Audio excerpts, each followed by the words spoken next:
Coach's Corner. Today is Friday, August 4th, and today we've got a good pal of mine and my brother-in-law, Jordan Skoglund, on to talk baseball, and then the three of us will continue on without him. Unfortunately, he doesn't care about Indiana high school football, but John and Patrick and I will mostly listen to them talk about high school football, but we'll cover high school football later. So, Jordan, welcome to Coach's Corner with Overmeyer and King, and Heck is King still and King. being busy. Thanks for having me, guys. Yeah. So, um, I guess in your expert opinion, I guess, well, here for the people that don't know who are you? How'd you get to where you are? What have you done in your life? Why'd you marry my sister? All that. So obviously I'm new to the King family. Baseball is my life. Originally born from Florida. Played all the way through college, spent a little time with the White Sox. And then my little brother pitched in the big leagues with the Kansas City Royals. And now I'm here in Nashville and I own High Intent Training. We have a 6,000 square foot indoor facility downtown Nashville. Really just truly focus on the development here. We allow our athletes to come and train 5 days a week. We do everything, pitching, hitting. We have a full weight room, all the technology in the world. And we just feel that private lessons are almost outdated, no good in our industry anymore. If you want to be an elite athlete or even play, I always say, if you want to play Power 5, D2, D3, NAIA, you've got to train, and you've got to train 5 days a week, because if you don't, you're going to get left in the dust. And because your competition's training, we're not fortunate in having the best weather here in Nashville. So, the guys in Florida and Texas and Georgia and California, they get to do it all year round. So you have to be able to compete and match all of that. And we built really good. And now we are, I'm in the travel ball world too with the youth athletes. We play under USA Prime, our national program. We're the largest national program now in the country. 13, 15, 17 national teams are ranked number one in the country. 14 and 16 are ranked in the top 5. All those guys on those teams are all committed Power 5, guys that are throwing 95 plus at those ages. It's truly remarkable what baseball has come to in the last 10 years. Learned a lot. There's a lot of good things and there are a lot of bad things in the youth world in baseball. And it's honestly just kind of turned into professional baseball. I mean, that's the God honest truth when it comes to, baseball in the travel world and, youth athletics. So I will obviously give you a plug in the show description and in the YouTube, but for the people in the back, say your company again. High Intent Training. There you go. So if you're in Nashville, hit up Jordan, or if you're in Florida, I think hit up Eric, right? That is correct. He's the pitching coach at New College of Florida. It's a brand new school, NAIA, brand new. Just got a $50 million grant to start their baseball program. And so he's taken over the pitching program, and he's also the scouting director for them as well. There you go. So that's Jordan, everybody. That's where he's been, what he's doing. So now, in your expert opinion, what who won the NFL, MLB trade deadline? There's a long list of trades. List. Yeah, for sure. But I think everybody knows that pitching wins championships. You can have all the power hitters in the world, but you got to be able to shut those guys down too. So it's honestly a tie between, in my personal opinion, it's Texas and Houston. I mean, with those two acquisitions, you've got to have elite arms, guys with experience, guys with track records. And they've pitched in the big games. October is a totally different breed, especially when you have 60,000 fans in the stadium. It's tough. So pitching is premium. Pitching's premium in October. So I can't pick a true winner, but those two guys, obviously getting Verlander and Verlander going back to Houston. These guys. And the teams that are trading these guys too are rebuilding their farm systems, which are huge for baseball, so there are good trades, but Texas is all in this year with the acquiring Chapman this week. Have a tail end bullpen guy that can come in and throw 100 plus. It's tough. So, Yeah. but I'm impressed with what Texas did. And it seems like the Cardinals like gave away their entire roster to try to rebuild. Yep. Because I know one of the Rangers guys that they got. I'm trying to find him. Um, Jordan Montgomery and Chris Stratton both. Yep. Montgomery's a starter. The Stratton's a bullpen guy. Yep. And I And saw that they were going to keep Arenado. They weren't yeah, going to get rid of him. But yeah, it's just the name of the game, getting payroll down, and it's a business, so it's the hardest part. And you always, in professional baseball, you've always got to look 3 or 4 years down the road too. and the I will say the prospect that the Rangers traded, Luis Angel Acuna for Max Scherzer. The one Frisco Rough Riders game that I went to and saw Luis Angel Acuna play. It's very fun to watch. Um, but the sometimes the track record of prospects getting traded is it's There's very a hit ton or of them. miss.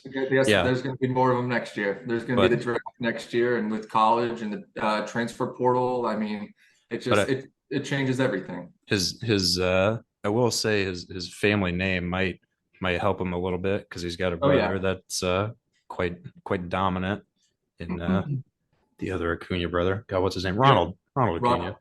Yeah.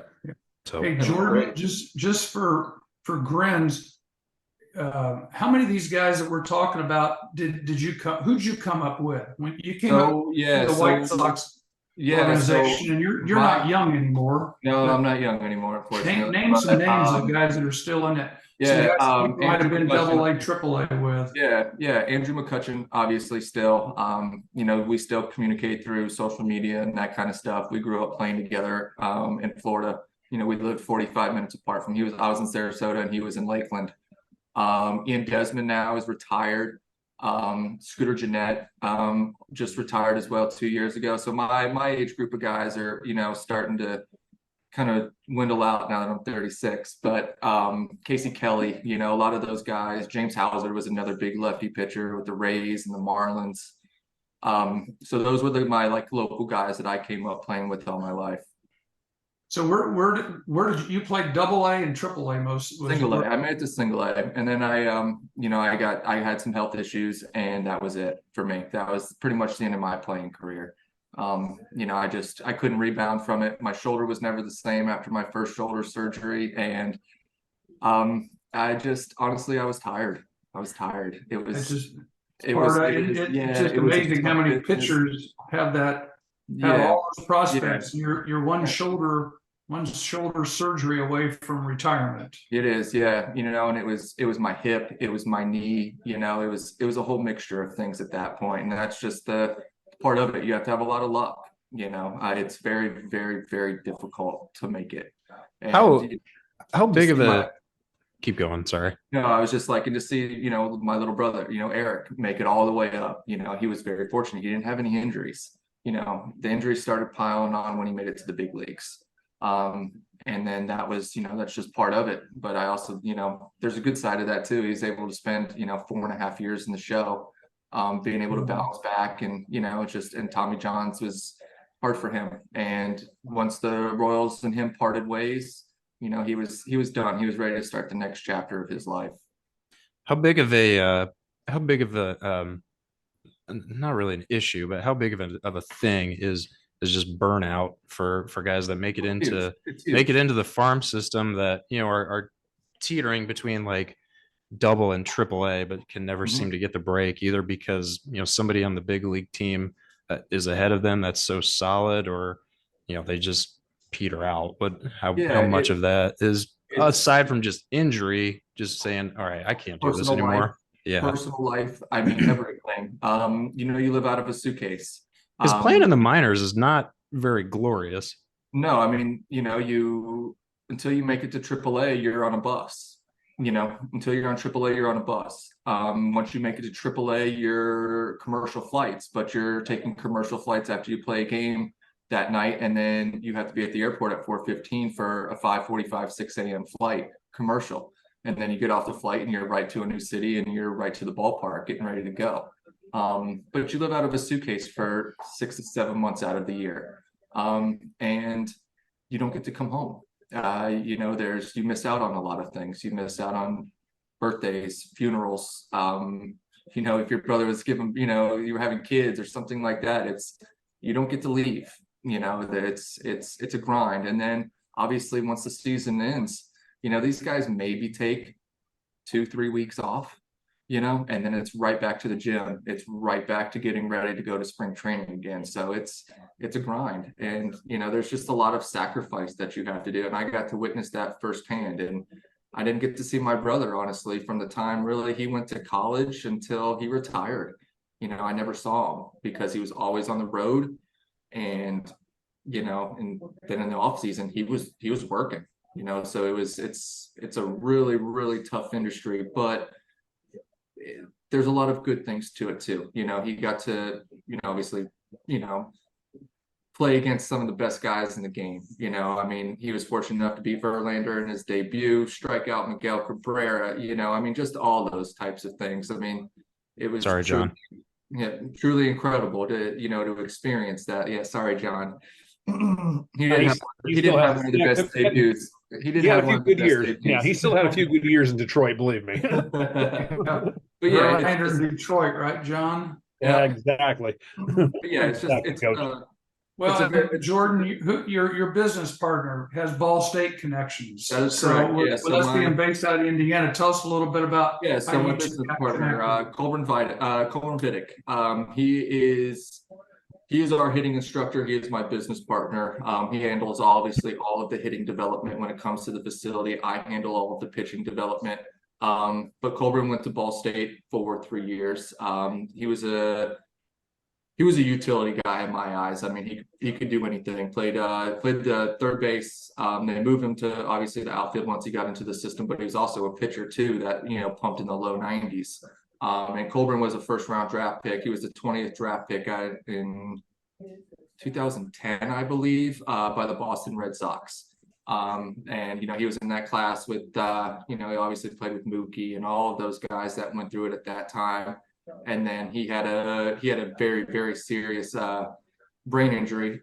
He had a collision with the left field wall, and that was pretty much the end of his career as well. But phenomenal athlete. I mean, guy hits the ball 320 yards off the tee box, and he can still jump in the cage and hit the ball 105 off the bat, you know, at 34 years old, just has it, you know, and a really a great human being. One of the things when I was there at your facility, I was impressed with, because I had never seen your velocity machines. Explain to some of these people how those velocity exit machines and all those terminologies. Sure. You had 14 and 15-year-olds in the batting cage. Yep. Throwing numbers at them, and they know their exit velocity and everything. How's that velocity, launch angle, spin rate, you know, it's the whole 9 yards. And that's how it's like golf. Yeah, it's technology has changed the game, and it's instant feedback for kids. I feel like kids obviously these days are very visual learners.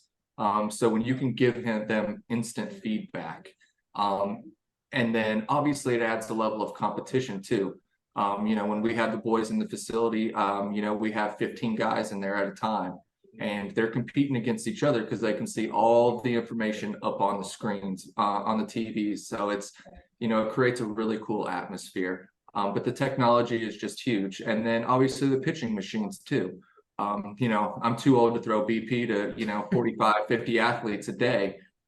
So, you know, the pitching machines are through the roof. We've got 5 of those now. And they do everything. I mean, they can get up to 100 miles an hour. They throw righty lefty hooks, change ups, the whole 9 yards. So our boys are able to be prepared for all of that kind of stuff, which is huge, which, you know, it's just so they're not shocked. The more and more they see it, it's just the better it is, especially if they have those dreams of, you know, being able to play college baseball, because they're going to run into it at some point. Now, you guys have just expanded. You have a year ago, you had basically junior high age kids. That is correct. Yeah, and that's our bread and butter. Anywhere between, I would say, from 12 all the way to the big leagues. Now I think we're going to have probably 20 guys that are, you know, in our system this year. Pro guys that will come and use the facility, during the day once they're done with their workouts, to utilize the technology and just have a place to hit, really. But 13 through 17 is our bread and butter, the high school ages, middle school to high school. And yeah, so now we'll probably have about 175 total athletes in our program now, that'll be training with us full time. And you guys will have a fall schedule here coming up. Now, what's interesting is you're talking about weather. Here we're up here in northern Indiana, for example. If they can play till Halloween, Reinbold has a fall league that really he tries to stretch it into September, maybe a week or two into October. But I remember last year you were in Atlanta clear up until almost Thanksgiving, as I recall. That is correct. Yep, that is correct. Yeah, so we can we're lucky enough where we can go to Lake Point, which is in Georgia, and that is a PBR facility there, and I compare it to Disney World for baseball. Absolutely incredible complex. 8 turf fields, full size. Every single field has a jumbotron. Every single field has a TrackMan. So it's it's got everything. It's just like playing in a big league park, really. State of the art. But we could play a little bit longer. But we're lucky, the fall schedule here for us, like playing wise, is very limited, obviously, because here in our program, we support our kids being a multi-sport athlete. I believe in that. Until a college coach calls me and says, Jordan, I think this guy's going to be a PO or he's going to be a shortstop, I might listen, but that's not a decision for me to make. I feel like that's a family decision. I can lend my 2 cents, but, I'm a big believer on not limiting an athlete because I don't know when he's going to develop either. That's one thing that I really learned with dealing with these kids is everybody they develop at a different time. And just because you're not the biggest, strongest kid right now, it's really irrelevant to me. I don't know what you're going to be at 17 or 18 years old. I was a late bloomer. I was 6'1", 145 pounds soaking wet when I graduated high school. My first year in college, I shot up to 6'5" and I got up to 210. it was a huge jump for me, but I was a late bloomer. So that's just part of it. But the one thing you can do is you can create those work habits for them. That's correct. Yeah, that's correct. Create the work habits and they can take those with them forever. Absolutely. Especially during the winter time to come in and train 5 days a week, because the guys, as Scott knows how nice the weather is in Texas, those boys play all year round. I don't know about nice right now. It's miserable outside. It's miserable everywhere. But for us, it's just we're very limited. We can really only play 6 months out of the year, ideally. And here in Nashville, we have middle school baseball, and we're very limited when we can work with those guys. So it's very difficult to develop these kids the right way, and that's why I see so many injuries with these kids, because they're not developed. They're not developed enough. They just get thrown to the fire. So having been around, I was going to say, Scott, Jordan, for people that are listening to this for the first time, what's your range? What's your radius of clientele right now? How far realistically, how far are kids living away from you? An hour, 2 hours? Your travel teams, how far are you reaching right now? Travel teams now. So we are in the process of opening another facility in Memphis. So you had tryouts just last week. We had tryouts. How were they attended? Pretty good. We had 275 athletes try out for our 13 through 17 UH group. Wow. Oh boy. Yeah. So it's going along. It's hard. It's it's a different industry. It's pro baseball, honestly. That's what I've come to terms with. The amount of money that is in this and that they throw at these young amateur athletes is just absurd. It's a good thing and it's a bad thing in a sense, but yeah. You just spent a week in Florida, right? Like back in July, you were. Yeah, we were gone for 3 weeks. We played in a big tournament at JetBlue, the Boston Red Sox spring training facility there, and then we played in the WWBA, which is the largest wood bat tournament in the country, and there were 360 teams in that tournament, with some of the most elite talent. We saw guys every single day throwing 95, 92, you know, and these kids, they're 14 years old that are 6'4", 6'5", 215 already, you know, so you get to kind of get a little taste of everything. But yeah, and we're drawing kids from Kentucky. We have kids from Southern Indiana now reach out because it's about 3 hours away.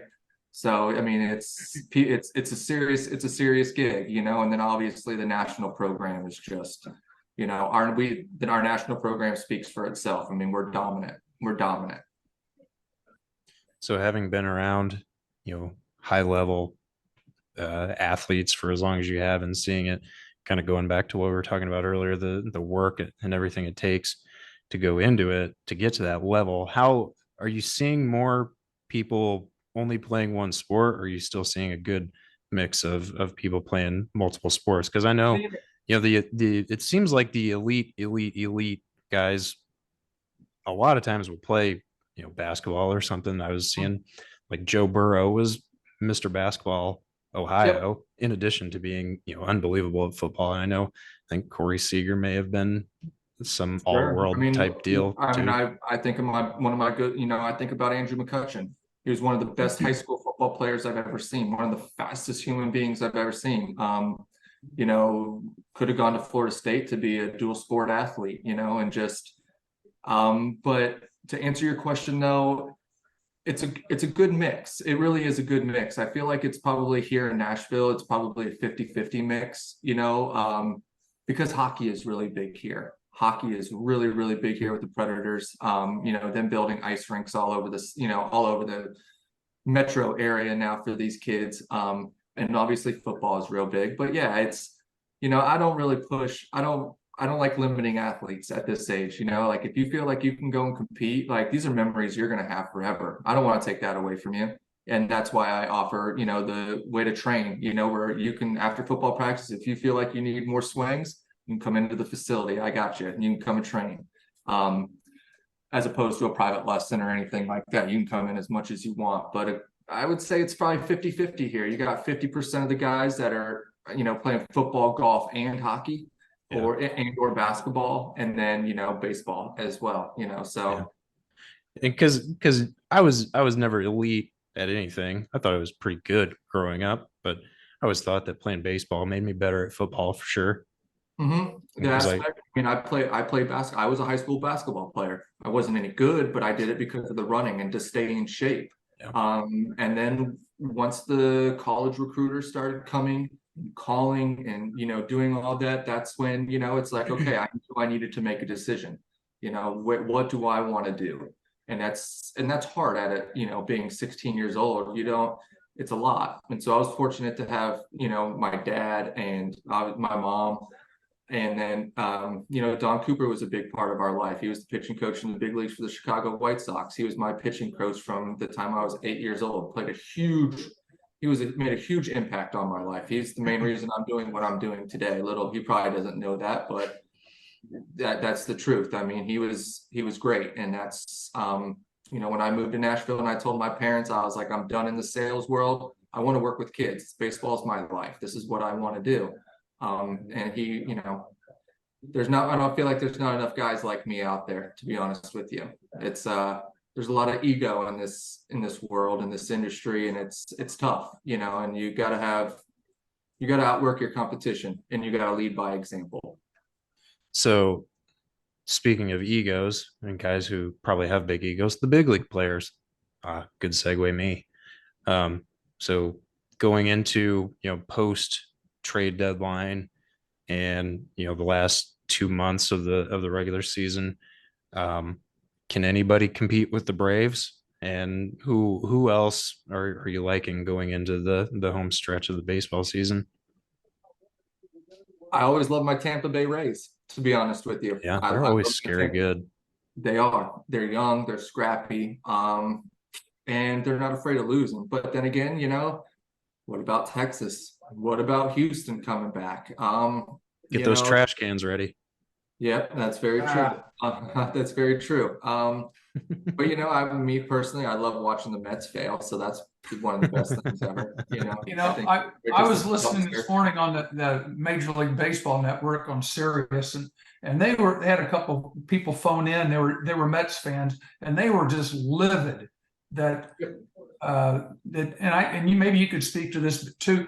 How the trade deadline is kind of a breaking point, a decision time for general managers. Do we want to try to still win the division? Do we want to try to get to the wild card, or is it time to start thinking about next year? And they were talking, the Mets basically emptied the clubhouse. They had a full sale. Like Scott, you said the Cardinals did something similar, but they were just talking about the Mets were only 6 games out of first, and they basically threw in the towel and said, let's get rid of these people. Yep. Let's get ready for next year. I mean, that's so interesting. You look at trends, you look at the way things are going, you look at the payroll, where you at in the luxury tax. I mean, there's a whole range of things. And also, they just weren't getting the results out of those guys. I feel like whoever goes to New York and plays for the Mets, I mean, you're going to be there for half the season and then you're gone. They're shipping you out because it just never pans out for them there for whatever reason. But I mean, I love San Diego too. I mean, the Dodgers, San Francisco, Gabe Kapler out there. I think he's a phenomenal manager, what he's doing out there. So it'll be interesting. And, so I've got the standings. So AL Central, as of, I took this down earlier, probably about noon today. Twins were up at the standings right now. Look how bad this AL Central is. Oh, they're terrible. The Twins are in first place. They're 1 game above 500. If they were in the AL East, they'd be in last place. Yep. The Yankees are in last place, and they're 4 games above 500, and they're in last in the East. They would be the first place team in the Central. Yep. So it just shows you how loaded the East is right now. The East, I mean, and how bad the Central is. Yeah, I mean, even in the West Division too. I'm sitting here looking at it, and it's Do you think the Angels are like 6 back?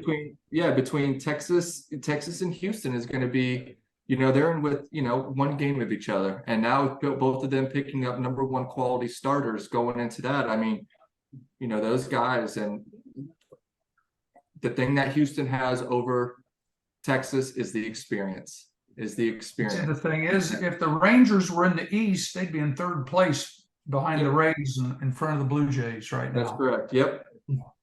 It just shows you how loaded the East is right now. So is that where the wild card teams are going to come from? Who knows? Possibly. And I like Cincinnati. What about Baltimore? I mean, some of these teams, there's some of these, teams that we haven't talked about in a long time have made that's where the trades come in. You acquire these big names and then you can get them. You pay them a little bit of money and you ship them out because you can build your farm system a lot faster. People around here right now, they're in love with the Reds again. All of a sudden, you're hearing about the Reds almost as much as you are the Cubs right now. We've got all the Cub followers up here. That it's interesting too. You listen to Waddle and Sylvie on ESPN 1000, and every time you get a phone call talking about the Cubs and how great they are, they'll have somebody else come in and say, "Hey, we need to clean houses. They got a bad clubhouse and." Things aren't going well. We need to clean house and get a new group in here. So it's just everybody's got their opinion about how things are going to go. Yep, and most of them don't know the ins and outs of everything. Yeah. What you can't do, how many guys, how many moves you can go up. I mean, we learned that with Eric. You go up and down so many times, then you're stuck wherever you're at. You're only allowed to go up and down so many times, make so many roster moves, purchase so many contracts. There's just so much that goes into it. It's being in a major, in a big league, clubhouse has got to be, that's where the managers come in too, being able to really bring 25 guys together that, ultimately, it's a dog eat dog world. It's a dog eat dog. Where's the balance between being a team player and taking care of yourself and your making sure you're doing your job, producing for the team, and your stats, things like that. Yeah, and I think that was, like for Eric, making that adjustment to the big leagues, or not even the big leagues, but professional baseball. College, there's camaraderie. There's a common goal in all of this. Like you come together. Once you get to professional baseball, it's a dog eat dog world. The only person you have to worry about is yourself. If you produce and you take care of it, you get to move up. Like that's just the truth. And then that's what I love about college baseball, honestly, is you see the camaraderie, you see all of those guys come together for a common goal. Professional baseball, I mean, if you were to tell me, like, if I made it to the big leagues and I was making $15 million a year, I mean, would winning be great? Sure, but I'm making $15 million. Honestly, I'm making $2 million, a month. So, Right. I mean, that's why you've seen some of the biggest guys get some of the biggest. I always say, who was the third baseman from San Francisco?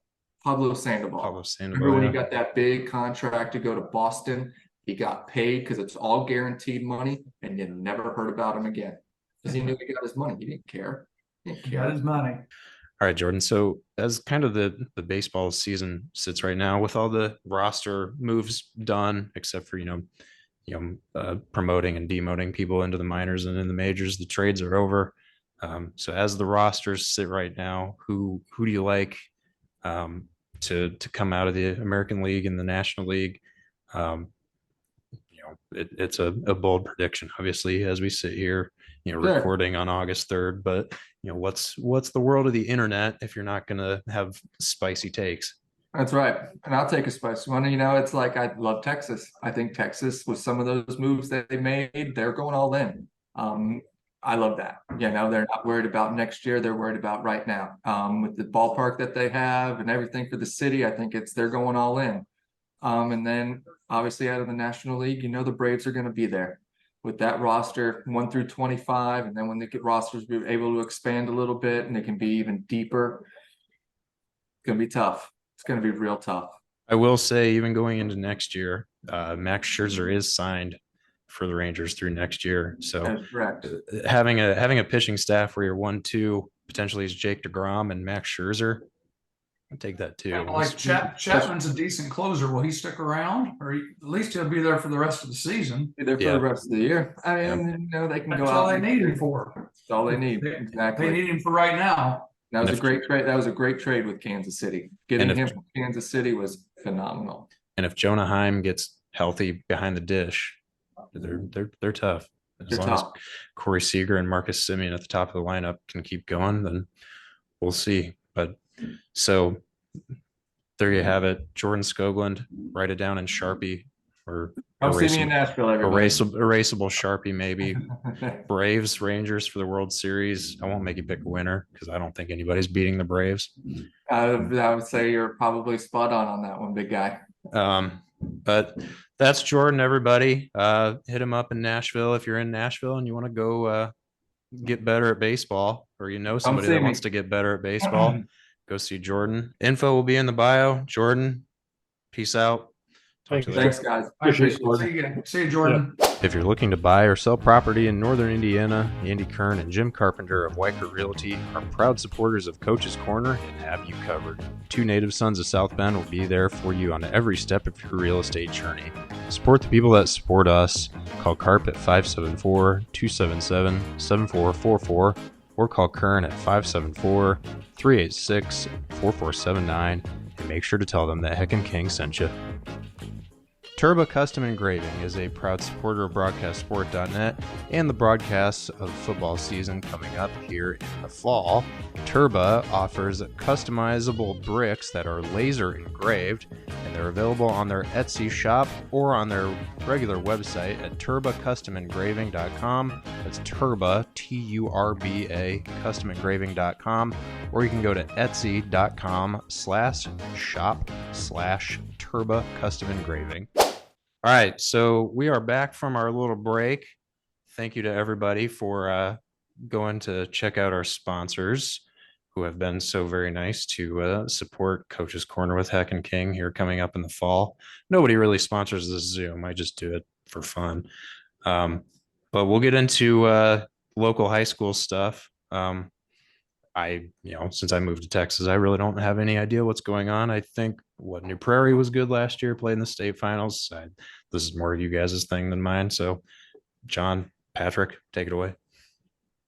Well, John, I think the first thing I would mention, you can chime in on this, is the big news I think around here right now is Nitro's back in town at Northwood. Yeah, Nitro Tuggle, who had committed to go to IMG for his senior year in April, found out in July that he can't do that. They're not taking these one semester transfers anymore. So he's not going to be able to play at IMG for his senior year because he was only going to go one semester and then I think enroll early at Georgia. He is a Georgia commit, but IMG is no longer allowing that. So he is coming back to Northwood. So I think now Northwood could be one of the bigger, not surprises, but one of the bigger threats in Northern Indiana with Nitro back. Well, they've got 2 Division I players Yep. now too. Yep, and I think it's going to be interesting to see what they can do offensively, especially with Tuggle back now. Right. And Nate Andrews was doing some interviews earlier this week with some of my media buddies, and he said that they knew he was going to leave, so they kind of switched everything because they had built their offense around him. Well, they were switching everything back. Now they're trying to kind of put it together again, where it's going to be what Nate wants to do, but also some wrinkles in there for Nitro Tuggle. So I think it'll be interesting to see in the first couple of weeks of the season how Northwood adapts to having him back and how that locker room is going to be having him back after he was going to leave and now he's coming back and all that's going to be kind of an interesting story to follow all season long. Well, and then to go along with that, what's the player's name that was the Purdue recruit that just changed and committed to, and he's going to Michigan? Yeah, I forget his name, but yeah, he decided. Is he a wide receiver? He was a transfer anyway, wasn't he? Yeah, he was a transfer and he was a wide receiver. So now you've got 2 wide receivers, 2 Division I wide receivers for a quarterback to throw to. So I think you're going to see Northwood throw the ball a ton all over the yard. Obviously Nate likes to run the football like his dad did, Jim, the legendary Jim Andrews that coached many years ago. But I think Northwood's a running team. They don't throw the ball. They're going to throw the ball. They're going to throw the ball. You're going to throw. I think put them in the backfield and throw swing passes to them and say, "Let's go." Probably going to see a little out routes or boundary passes and get the other guys out there blocking. So we'll see what. Now, Northwood is a 3A school. They are a 4A school. 4A school. They are 4A in football, 3A in everything else. Yes. Okay. So they're in the same class as New Prairie, who of course got to the state championship game, and we did that game on broadcastsport.net. And there's a lot of high hopes in New Carlisle. Obviously, they have got to replace a couple of offensive linemen. They've got Noah Munguia, who was over a 2,000-yard rusher last year for the Cougars at running back.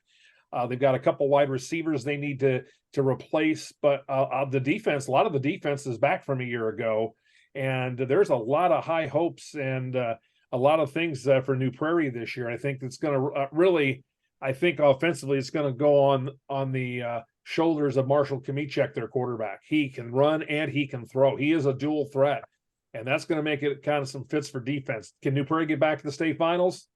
Don't know. I think Hobart's going to be good. You can't put that pressure on, but at least get down the road into the playoffs. Oh, exactly. They're in a sectional over there in the northwest part of the state. You got Hobart in there. You got Lowell in there. You got Kankakee Valley. You got some good programs over there.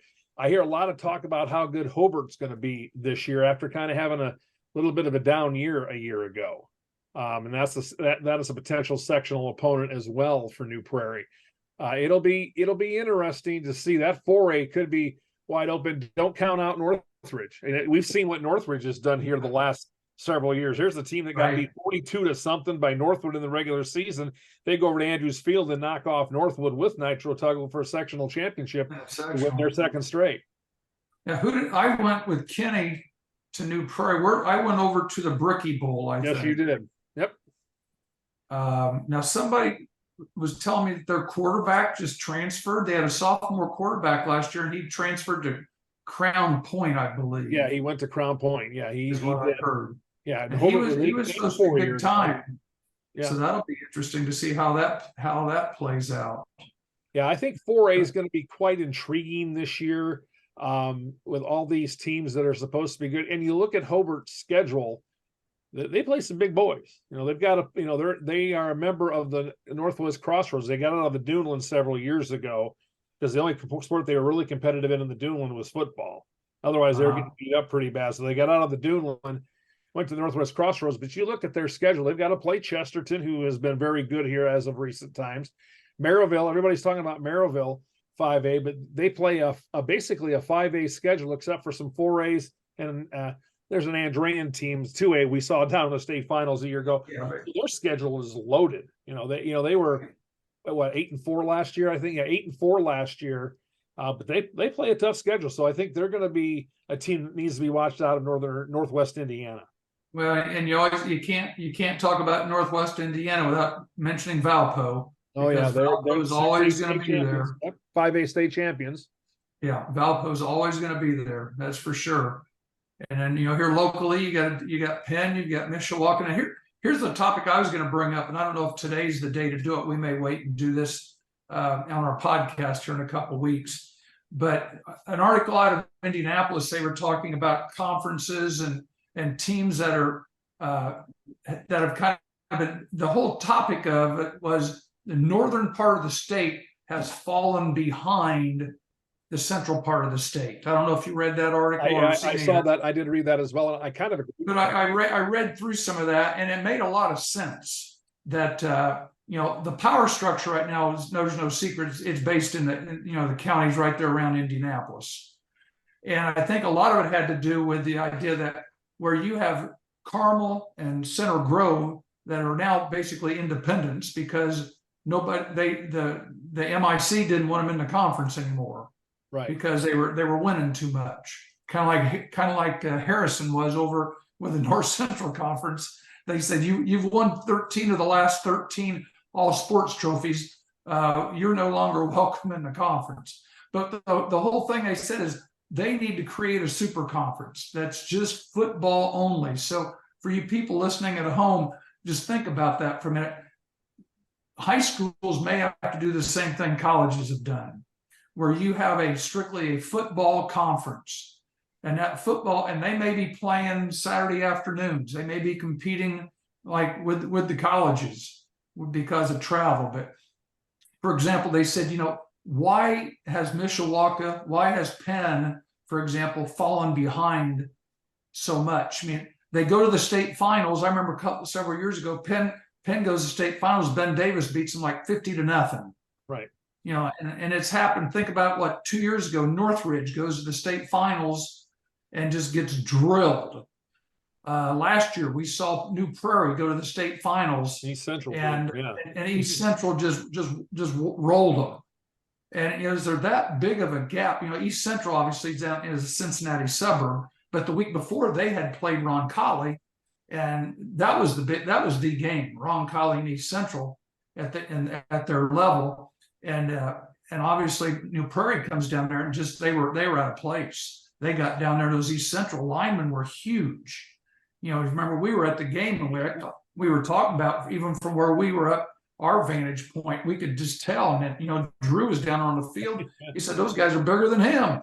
And Drew's one of our broadcast partners. He's a big guy himself, and you're right. Drew's 6'4" and about 300. Yeah. Oh yeah.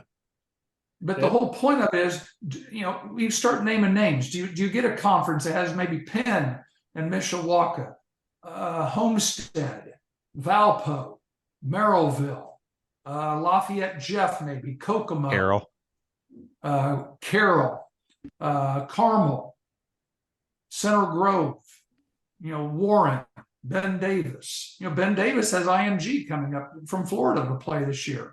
Throw Cathedral in there, and then they can also, if they need to, then they go over to Cincinnati and play St. X, or they go down to Louisville and play Trinity. And that's their schedule, and that's their conference, because really the conference for those people is not important. It's getting ready for the state tournament.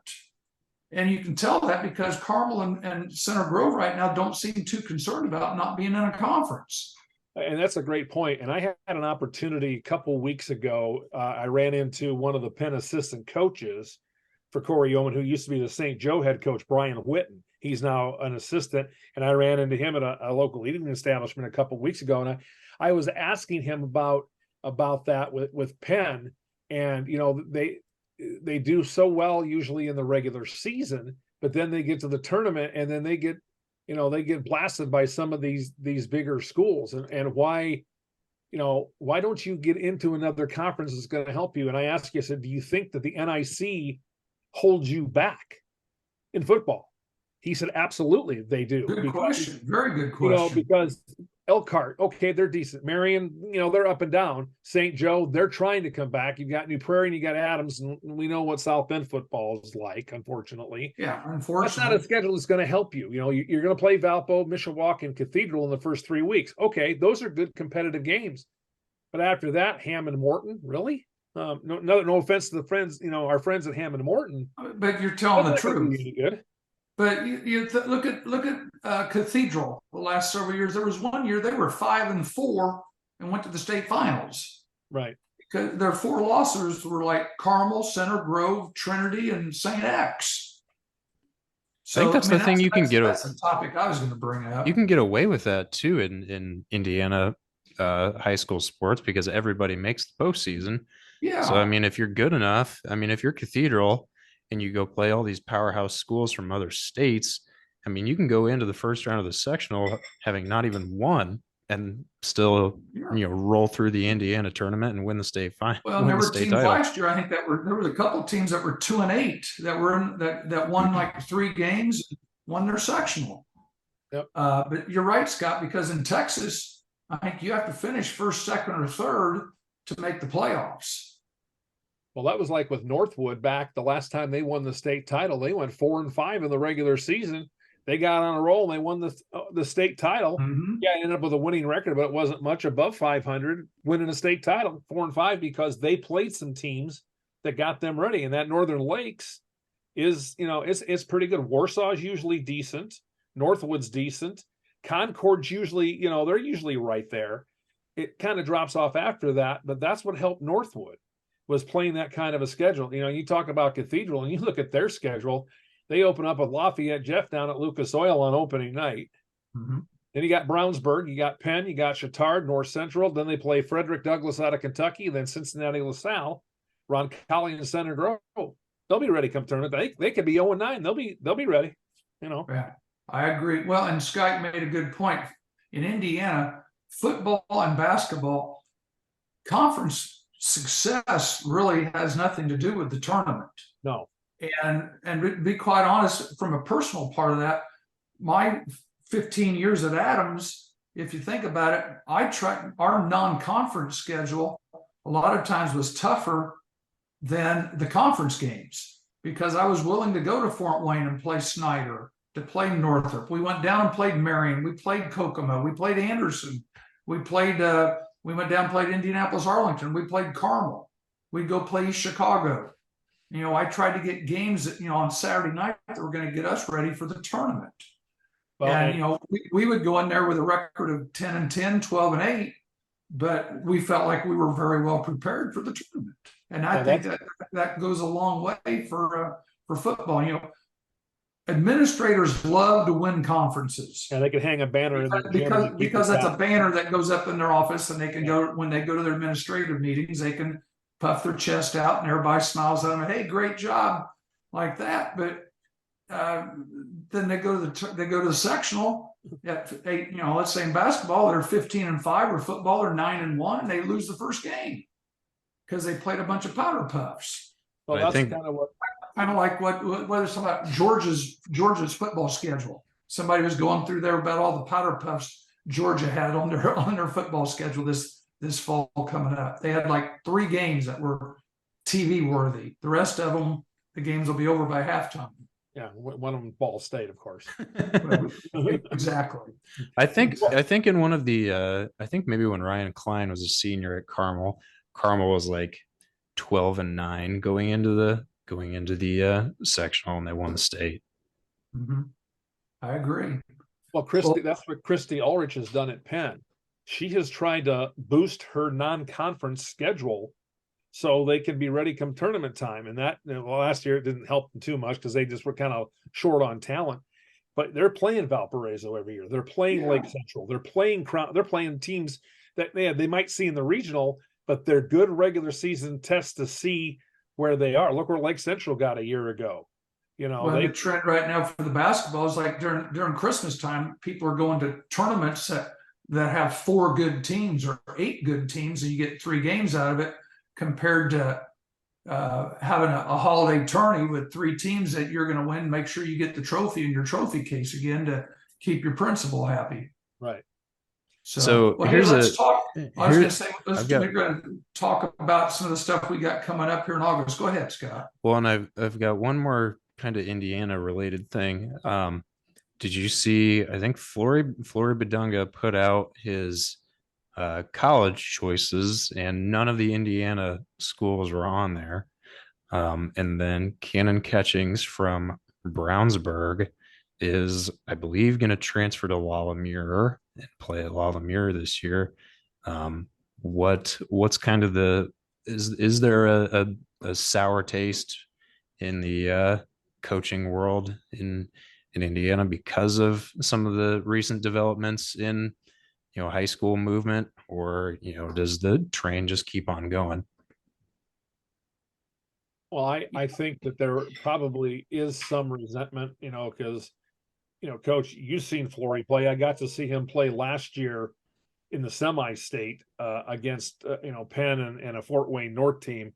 And obviously the kid has talent. Why didn't some school in Indiana land him? That's what I don't understand. A lot of our good players in this state are going other places. Why can't we keep them in our state? We're a basketball state. Why, Coach? I kind of like to have your take on that. That has changed as of 2 years ago. Right now, it's who's going to give him the most money. Well, with the NIL, yeah. The NIL, who's got the sweetest deal for them? But I think the last, because they can all be on TV. It's like, can you bring my parents here from the Congo? And what kind of house are they going to have? I mean, because with him, being basically a foreign exchange student, if you say, hey, I can bring your parents to America and I can put them in this house and I can find them jobs, or we can put enough money in your pocket that they will never have to work. You're going to get his attention. And I think that's what we're trying to do. I think the last 2, Braden Smith for one, and I think Trey Kaufman-Renn the year before, the last 2 Indiana Mr. Basketballs went to Purdue. Purdue. I mean, do you think with the NIL world that IU and Purdue are going to have a tough time keeping up with the Kentuckys and some of them of the world to try to keep Indiana guys? I mean, because I remember Caleb Swanigan originally committed to go to Michigan State before he flipped to go to Purdue. And Flory, I think, is number 4 ranked recruit in the country right now. So I mean, he could go 4, he could go anywhere he wanted. I mean, does Purdue and IU kind of lose out in the arms race where they're not getting the Xavier Bookers and Flory Badungas of the world anymore? Good question. I just saw Painter's coaching. Is it the 19 and under team? Yes. He's on the staff for the 19 and under Team USA. That has to help his credibility right there.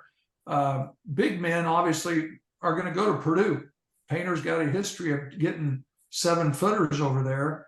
Now, is that someplace Badunga wants to go? Time will tell. He can put any list out he wants. That's just to keep the media happy. That could change daily. That's just part of the recruiting world right now. And even if he signs, he can change his mind. Yeah. So I don't believe anything until they walk in the door and say, "Here I am." Yeah. I'm at that point right now.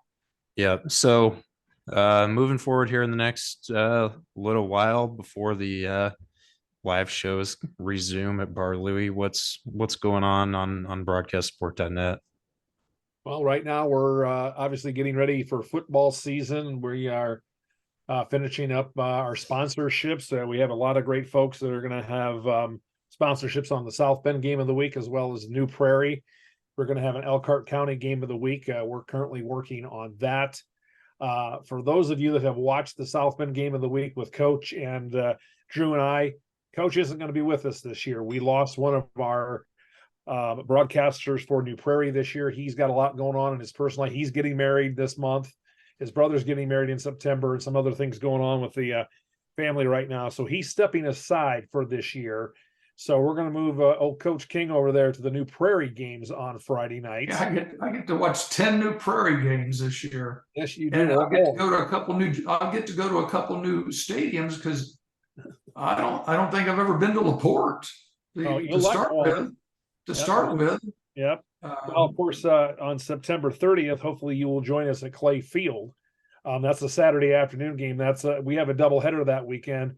I'm going to probably need you because Drew has to work that day. So I think you, Kenny, and I are going to do the Clay North Newton game, and we are trying to put together an alumni reunion of Clay football players that day, because obviously with South Bend Clay High School closing after this year, we're going to try to do some things in athletics to kind of showcase, some of the history of Clay athletics, and try to bring the 94 team back, because they're going to be celebrating their 30th anniversary of winning a state title during the boys basketball season. We're going to try to bring football alum back during the football season. So, well, if you think about it, Clay and Washington are really the only two city schools that have any history of success in football. Is that right? That is correct. I was talking to a couple of guys at the golf course yesterday.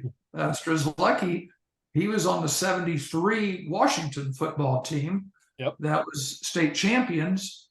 And then Clay went to the semi-state? Yeah, 2002 with Mike Kuntz. They won the regional semi-state, and that was the last. That's been 20 years now. Yeah. Adams has not done very well. Riley has won a couple of sectionals under Ron Metcalf back in the late 90s. Right. But, and obviously Darrick Lee is trying to change that. And they were 5-5 a year ago. Riley could be the best in the city this year. They've got Austin White back at quarterback. Robert Nabu is back as well. They've got to replace Caleb Francis, who, Coach, we saw as a great wide receiver for Riley last year. He's headed to St. Francis to play his college ball. Yeah, he'll do well over there. Yeah, he will. And yeah, we got that. And then our first live podcast from Bar Louie with Heck and myself is going to be, I think, on the Monday the 21st, right after the first week of the football season. So that'll be the first week of be like the Monday after the first ball games. Yes. So and isn't that like right up? Doesn't Notre Dame have their game over in Dublin like the following weekend? The following Saturday. So that'll be kind of a good way we can review week one of the high school football season and preview Notre Dame's game with Navy in Dublin, which is that Saturday. Yep. And that's like only 2 weeks from now. Yeah, because a week from tomorrow we're going to be the high school scrimmages on the 11th when the teams get to scrimmage. Yeah, because this is where themselves. This is week one for football right now, isn't it? Well, all fall sports started. Yeah, all fall sports started this past Monday. Football actually got to put the pads on today. They have 3 days of I know girls golf is hot and heavy because they've been.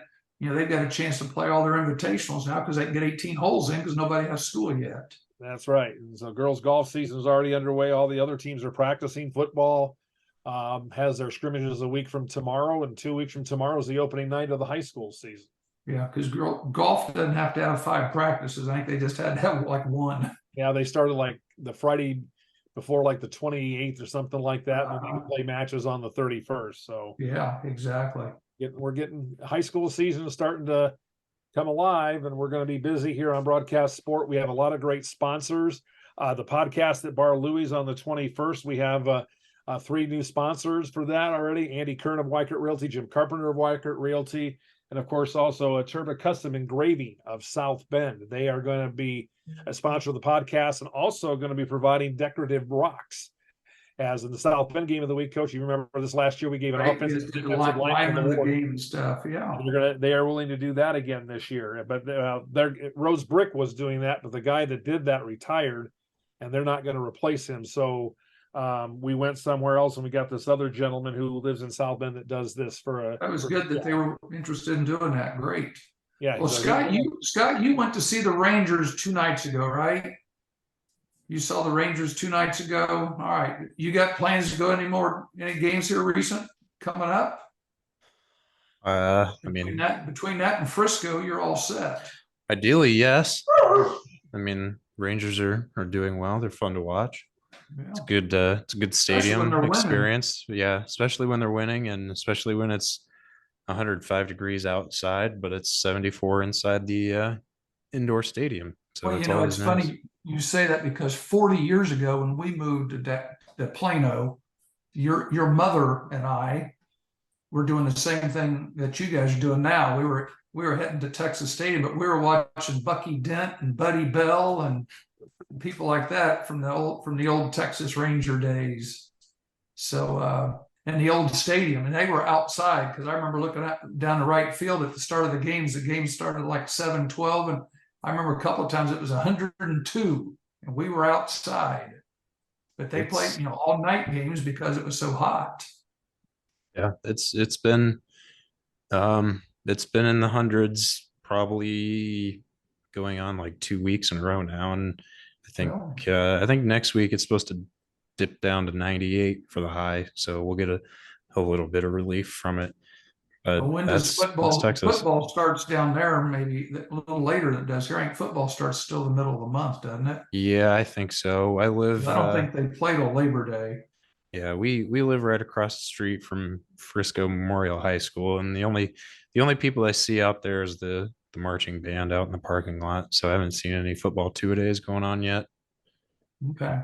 We'll see. We'll get updates on high school football down here, and obviously the inner workings of high school football and all sports up there in northern Indiana. So And we're going um, to debut some new equipment on the 21st. We've already done some testing, so yes, we'll have the phone guests will sound significantly better. It won't be Heck holding his phone up to the microphone anymore.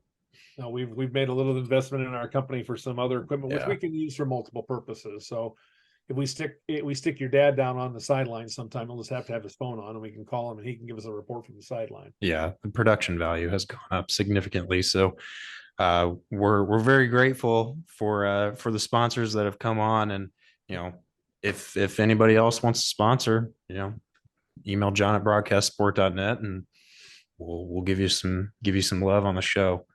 But I think that'll about wrap it up for us here.